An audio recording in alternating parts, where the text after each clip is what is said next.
Hello बच्चों, लीजिए हम फिर से आ गए और एक नए वीडियो में। तो बच्चों, पिछली कक्षा में हमने आपके हिंदी व्याकरण के पाठ 1 भाषा खत्म की थी, है कि नहीं बच्चों? तो आज से हम और एक नया पाठ शुरू करने जा रहे हैं।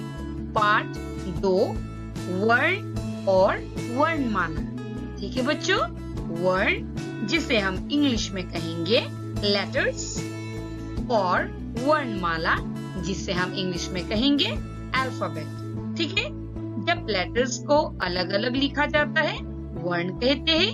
उसी लेटर्स को जब हम पूरे एक साथ एक ही ग्रुप में मिलाकर लिखते हैं उसे कहेंगे वर्णमाला। आइए आगे चलकर देखते हैं। तो बच्चों, हम जब भी कुछ बोलते हैं उसमें कई ध्वनियां होती है। जैसे अभी मैं बोल रही हूँ ना, तो मेरे मुंह से भी ध्वनियां ही निकल रही है। ध्वनियां यानी कि साउंड्स, जिसे हम इंग्लिश में कहते हैं साउंड्स। तो अभी मैं जैसे आप लोगों को पढ़ा रही हूँ तो मेरे मुंह से भी क्या निकल रही है? ध्वनियां निकल रही है कि नहीं बच्चों? तो बच्चों, इस चित्र में देखिए, ये लड़का अपने दोस्त को बुला रहा है कि नहीं? बोलते समय इस लड़के के मुंह से कुछ ध्वनियां निकल रही है। जैसे देखिए, इधर आओ। देखिए, इधर आओ आओ। तो कौन सी ध्वनियां निकल रही है इस लड़के के मुंह से? इधर आओ। तो इसीलिए मैंने कहा ना, जब भी हम कुछ बोलते हैं हमारे मुंह से क्या निकलती है? ध्वनियां निकलती है। आइए आगे चलते हैं और मैं आपको इसके बारे में और बताती हूँ। तो बच्चों, उस चित्र में हमने देखा कि उस बच्चे के मुंह से कौन सी ध्वनियां निकल रही थी? इधर आओ। तो बच्चों, सिर्फ बोलने से तो होगा नहीं, उसे लिखने के लिए कुछ चिन्हों की जरूरत होती है। ठीक है बच्चों, सिर्फ बोलने से नहीं होगा, तो हमें तो लिखना पड़ेगा। तो लिखने के लिए हमें कुछ चिन्हों की जरूरत होती है। ठीक है बच्चों, प्रत्येक यानी कि सभी ध्वनियों को लिखने के लिए हमें एक चिन्ह की जरूरत होती है। ठीक है, ध्वनियों के लिए लिखे गए चिन्हों को ही क्या कहते हैं हम? वर्ण या फिर अक्षर। ये बच्चों, क्या कहेंगे? वर्ण या फिर अक्षर। जैसे लड़के ने बोला इधर, तो इधर तो उसने बोल दिया, लेकिन हम लिखेंगे कैसे?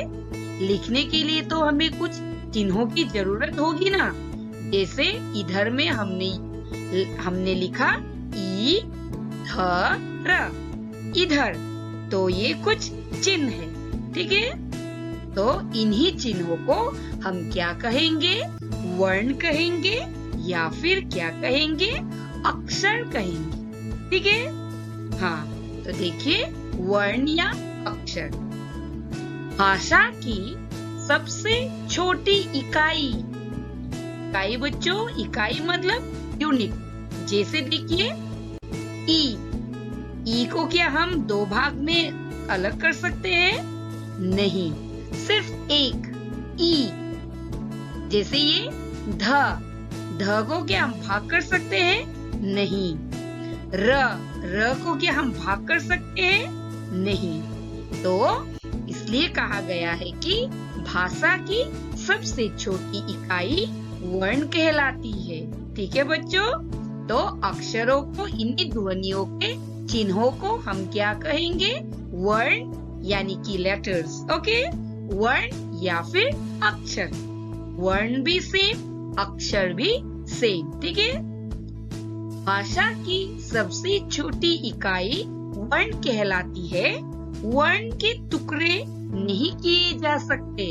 हाँ बच्चों, मैंने अभी बताया था ना आपको कि हम वर्णों को टुकड़े करके नहीं लिख सकते हैं। ठीक है, तो ये है वर्ण और अक्षर। आइए आगे चलते हैं। तो बच्चों, अभी आपने वर्ण के बारे में पढ़ा। अभी देखिए वर्ण के कितने भाग होते हैं, वर्ण के कितने प्रकार होते हैं। वर्ण के 2 प्रकार होते हैं। वर्ण यानी कि लेटर्स, है कि नहीं? तो वर्ण के 2 भाग होते हैं। एक है स्वर, स्वर जिसे हम इंग्लिश में कहेंगे वॉवेल। वॉवेल आप जानते हो ना, AEIOU। हाँ, तो हम उसे हिंदी में क्या कहते हैं? स्वर, ठीक है। और दूसरा है व्यंजन। तो देखिए व्यंजन यानी कि कॉन्सोनेंट, क ख ग ग ng, आप तो जानते हो ना, ठीक है। वर्ण के 2 प्रकार होते हैं। एक है स्वर यानी कि वॉवेल, दूसरा है व्यंजन यानी कि कॉन्सोनेंट। आइए आगे चलते हैं। तो बच्चों, सबसे पहले हम स्वर के बारे में पढ़ लेते हैं, ठीक है। आइए स्वरों को पढ़ते हैं। अ, आ, छोटी ई, बड़ी ई, छोटा उ, बड़ा उ, री, ए, ऐ, ओ, औ। आइए और एक बार पढ़ लेते हैं। अ, आ, छोटी ई, बड़ी ई, छोटा उ, बड़ा उ, री, ए, ऐ, ओ, औ। तो बच्चों, आप सोचेंगे अभी अंग और आह भी तो था, मिस ने क्यों नहीं दिया? तो अंग और आह को हम स्वरों में क्यों नहीं गिनते हैं, मैं आगे जाके आप सबको बताऊंगी, ठीक है। तो आप अब के लिए आप जान जाइए कि स्वर कितने होते हैं। आइए काउंटिंग कर लेते हैं। 1, 2, 3, 4, 5, 6, 7, 8, 9, 10, 11। 11 यानी कि 11, ठीक है। कितने स्वर होते हैं बच्चों? हिंदी में कितने स्वर होते हैं? 11, ठीक है। 11 यानी कि 11, ठीक है बच्चों। आइए आगे चल के देखते हैं। तो आइए बच्चों, यह भी जान लें। तो बच्चों, स्वरों के बारे में हमें क्या पता चला कि हिंदी भाषा में कुल 11 स्वर, स्वर को हम क्या कहते हैं? वॉवेल, है कि नहीं? हिंदी भाषा में कुल कितने स्वर होते हैं? 11, ठीक है। आइए दूसरा देख लेते हैं। स्वरों के निश्चित क्रम को स्वर माला कहते हैं। हाँ बच्चों, स्वरों के निश्चित क्रम, क्रम यानी कि बच्चों लाइन बाय लाइन। जैसे अभी थोड़ी देर पहले हमने पढ़ा ना, स्वर में अ के बाद आ के बाद छोटी ई, छोटी ई के बाद बड़ी ई, ऐसे करके हम लिखते गए, है कि नहीं? उनको हमने कैसे लिखे? क्रम में लिखे। तो उसी क्रम को, स्वरों के उसी क्रम को हम क्या कहेंगे? स्वरमाला, ठीक है बच्चों। क्या कहेंगे? स्वरमाला। जब हम स्वरों को एक के बाद एक, लाइन बाय लाइन जब हम लिखते हैं, उसे हम क्या कहते हैं? स्वरमाला कहेंगे, ठीक है बच्चों। आइए अब हम आगे चलकर व्यंजन के बारे में पढ़ते हैं। आप लोग तो व्यंजन को पढ़ने जानते ही हो, है कि नहीं? फिर भी आइए और एक बार पढ़ लेते हैं। क, ख, ग, घ, ङ, च, छ, ज, झ, ञ, त, थ, द, ध, ण, त, थ, द, ध, न, प, फ, ब, भ, म, य, र, ल, व, श, च, स, ह। तो अब फिर आप सोचेंगे यहाँ पर तो और भी थे, मिस ने क्यों नहीं लिखा? ये भी स्वरों की तरह ही है। यहाँ पर और भी वर्ण थे, लेकिन हम उसे व्यंजनों में नहीं गिनेंगे। क्यों नहीं गिनेंगे, इसके बारे में भी मैं आपको अगले वीडियो में बताऊंगी। ठीक है बच्चों? ठीक है, तो आइए काउंट कर लेते हैं कितने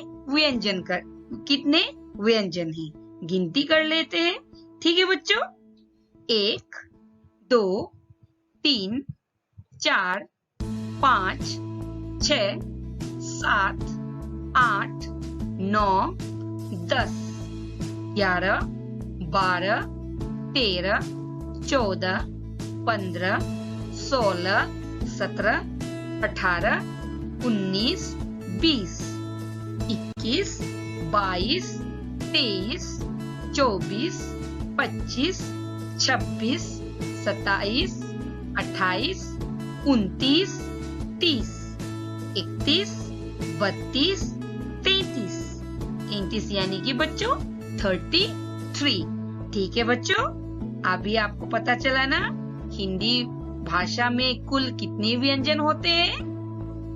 33, जिसे हम हिंदी में कहते हैं 33। इसके बारे में मैंने तो आपको क्लास 1 में पढ़ाया ही था कि स्वर कितने होते हैं और व्यंजन कितने होते हैं। फिर भी रिवाइज कर लेना हमारे लिए अच्छा होता है ना। हाँ, तो बच्चों इस स्लाइड से हमें क्या पता चला कि हिंदी भाषा में व्यंजन में कुल 33 यानी कि 33 व्यंजन होते हैं। ठीक है, आइए आगे चलते हैं। तो आइए बच्चों व्यंजन के बारे में और भी कुछ जान लेते हैं। ठीक है, सबसे पहले वाला तो आप जानते ही हो, वर्णमाला। हिंदी वर्णमाला में कुल 33 यानी कि 33 व्यंजन होते हैं। व्यंजन को मैंने पहले भी बताया, व्यंजन को हम क्या कहते हैं? कॉन्सोनेंट कहते हैं इंग्लिश में। ठीक है, कितने व्यंजन होते हैं बच्चों हिंदी वर्णमाला में? 33 यानी कि 33। ठीक है, आइए दूसरा देख लेते हैं। व्यंजनों के निश्चित क्रम को व्यंजन माला कहते हैं। हाँ बच्चों, अभी थोड़ी देर पहले हमने स्वरमाला के बारे में पढ़े थे ना। हाँ, तो उसी तरह जब हम व्यंजनों को एक एक करके उसके सही स्थान पर लिखते हैं, लाइन बाय लाइन लिखते हैं, उसे ही क्या कहेंगे? व्यंजन माला कहेंगे। ठीक है बच्चों, व्यंजन माला किसे कहते हैं? व्यंजनों के निश्चित क्रम को व्यंजन माला कहते हैं। ठीक है बच्चों, तो आज हमने क्या पढ़ा? आज हमने पढ़ा कि वर्ण किसे कहते हैं, वर्ण के कितने भेद होते हैं, वर्ण के भेद स्वर के बारे में जाने और व्यंजन के बारे में पढ़े, है कि नहीं बच्चों? तो आज के लिए इतना ही। हम फिर मिलेंगे और एक नए वीडियो में। तब तक के लिए बाय बाय।